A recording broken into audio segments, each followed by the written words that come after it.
refurbished our meeting hall here, and I think everybody will agree that it is a wonderful place for us to have an event like this. In fact, last October we had a visit by the National Commander, Brett Reistad, who complimented us on the hominess of this place, and not hominess, but hominess of this place. And we also have held a number of meetings and events at the district and department level here, and every time we have such an event, we receive a lot of compliments about the facility and hospitality that we offer our visitors, and Tom is really a big part of that. So let's give a big round of applause.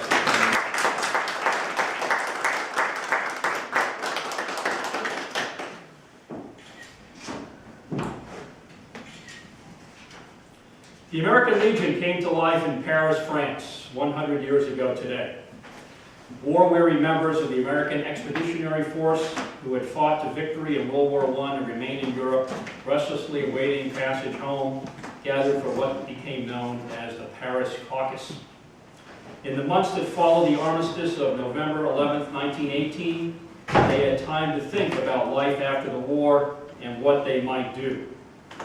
In support of their wounded comrades, in honor of the fallen, to help surviving spouses and orphans, to protect the democracy they pledged their lives to defend, and to chart a new course for future generations of Americans. These troops envisioned a different kind of Veterans Association. It would be like none before it, or any that would follow. The American Legion would be built on strengthening the nation, not serving themselves, through 4 primary pillars of volunteer work on behalf of veterans, national defense, youth, and Americanism. Of course, the organization made a high priority of compassionate care and treatment of disabled veterans returning to civilian life. Such care and treatment were desperately lacking in the United States at the time. The American Legion would spend the next century firmly establishing that such purposes strengthen the nation. Since the very beginning, front and center has been compassionate and comprehensive treatment for those who served in uniform and came home changed by the military experience.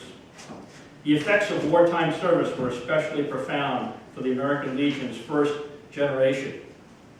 They had been attacked and wounded by weapons previously unseen in American history, and world history for that matter. They had been poisoned and blinded by chemical gas.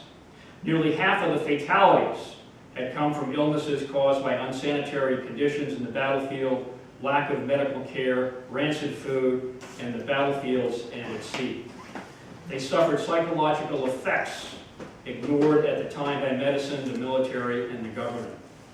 The founding Legionnaires also faced uncertain futures in the U.S. economy that had stormed forward while they were fighting in the muddy trenches of Europe to protect others, both foreign and domestic.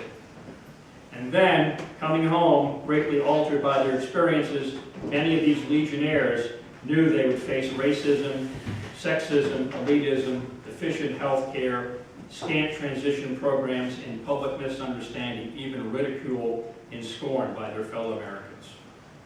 The American Legion was determined to change the culture and public perception, no matter what it took, about veterans and the honorable nature of military service.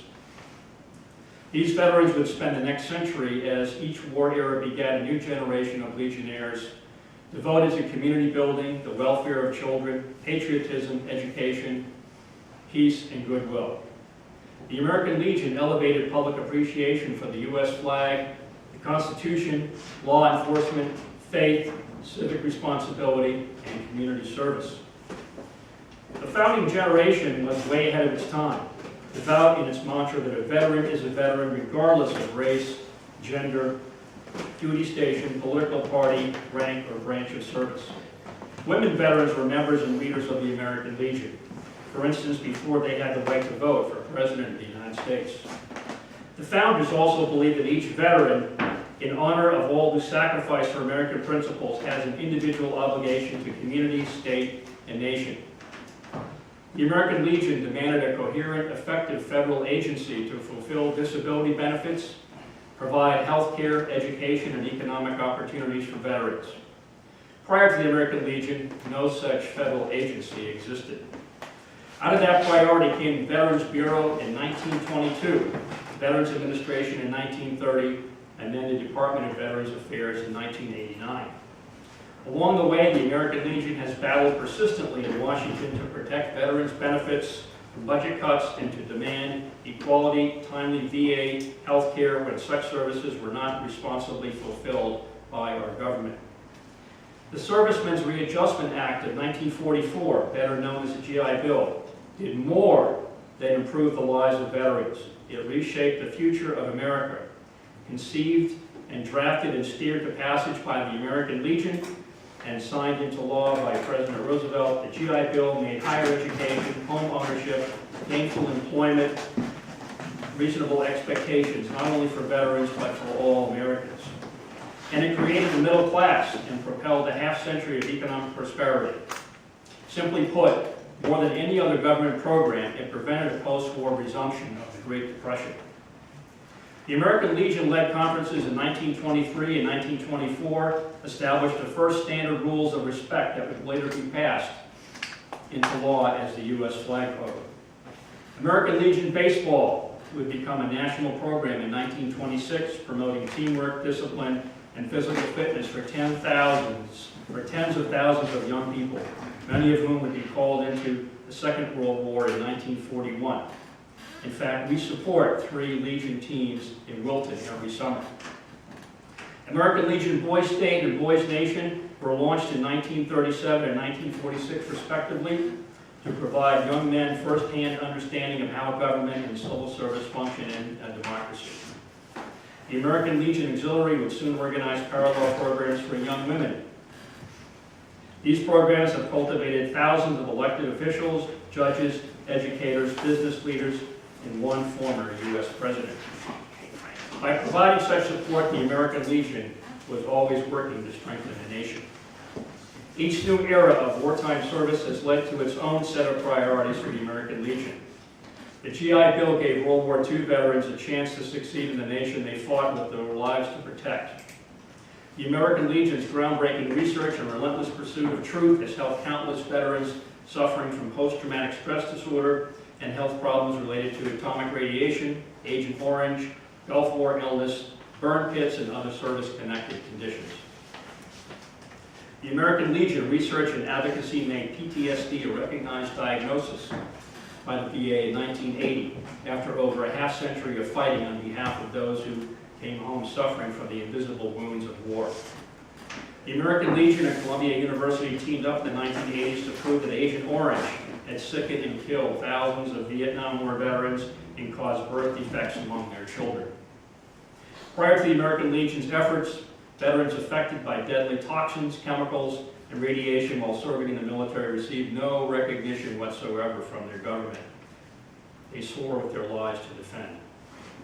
In the post-9/11 era, the American Legion's portfolio of advocacy has included acceptance of all effective treatments for PTSD and traumatic brain injuries, not prescription drugs alone.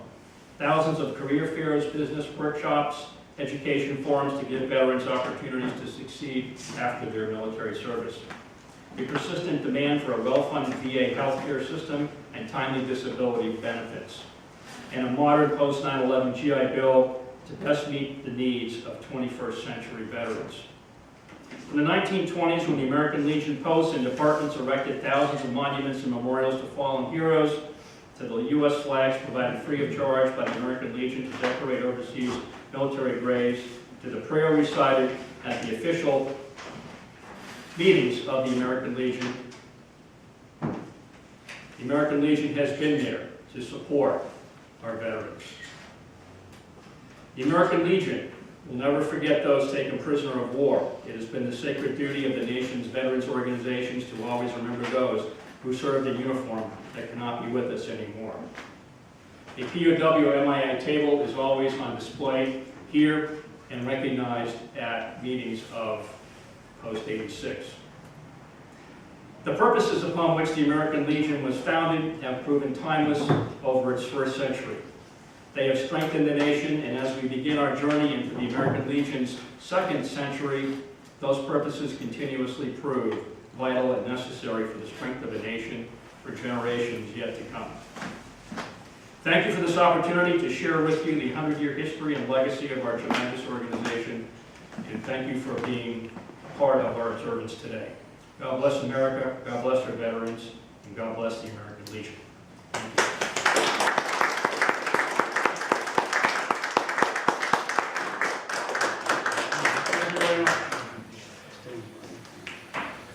Now, this is the moment we've all been waiting for. So, I would like to invite the oldest member of the post and the youngest member of the post to come up here and join me in the cutting of the cake. So, Tom, you want to help me? I don't know. Are you oldest or youngest?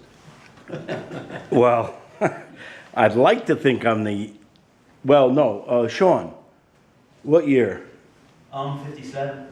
Oh, okay, sorry. I beat you. Okay. I'm younger. There you go.